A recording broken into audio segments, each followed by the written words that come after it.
சனாதன மரபின் மாபெரும் தெய்வ புலவர் திருவள்ளுவர் என தெரிவித்துள்ள தமிழக ஆளுநர் ஆர் என் ரவி, திருக்குறள் சனாதன தர்மத்தில் உள்ள தர்ம சாஸ்திரங்களை அடிப்படையாக கொண்டு எழுதப்பட்டுள்ளது என கூறியிருப்பதற்கு எதிர்ப்புகள் கிளம்பியுள்ளன.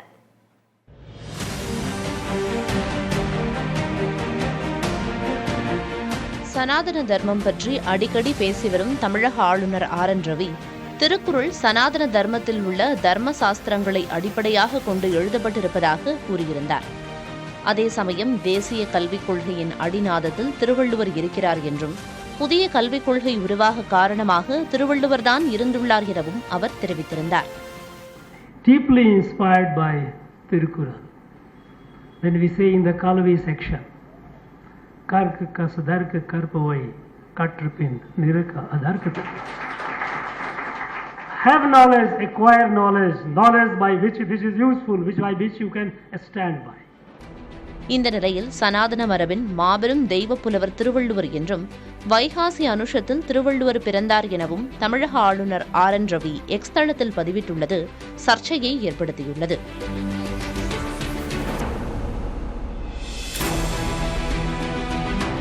இந்த நிலையில் திருவள்ளுவர் தொடர்பான ஆளுநரின் பேச்சுக்கு விடுதலை சிறுத்தைகள் கட்சித் தலைவர் திருமாவளவன் கண்டனம் தெரிவித்துள்ளார். திருக்குறள் சனாதனத்திற்கும் புதிய கல்விக் கொள்கைக்கும் எதிரானது என கூறியுள்ள திருமாவளவன், ஆளுநர் ஒரு RSS-காரர் என்பதால் பாஜகவை வளர்க்க தமிழ் திருக்குறள் பாரதியை சனாதனத்தோடு இணைத்து பேசி வருவதாக குற்றம் சாட்டியுள்ளார். ஆளுநர் RSS-காரர், அவர் தமிழ்நாட்டில் பாரதிய ஜனதாவை வேறுவிட வைக்க வேண்டும், வளர்க்க வேண்டும் என்பதிலே குறியாக இருக்கிறார்.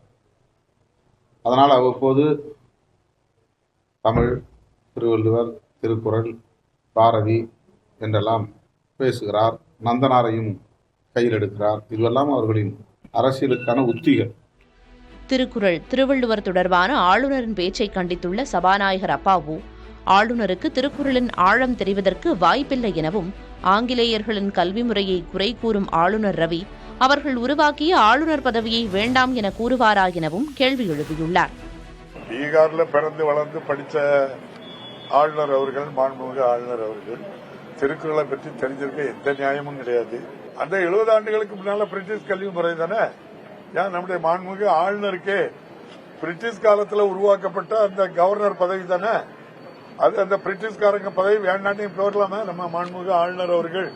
இதேபோன்று திருவள்ளுவர் மற்றும் திருக்குறளை சனாதனத்தோடு ஒப்பிட்டு பேசிய தமிழக ஆளுநர் ரவியின் பேச்சுக்கு தமிழ் அறிஞர்கள், ஆர்வலர்கள் கண்டனம் தெரிவித்துள்ளனர்.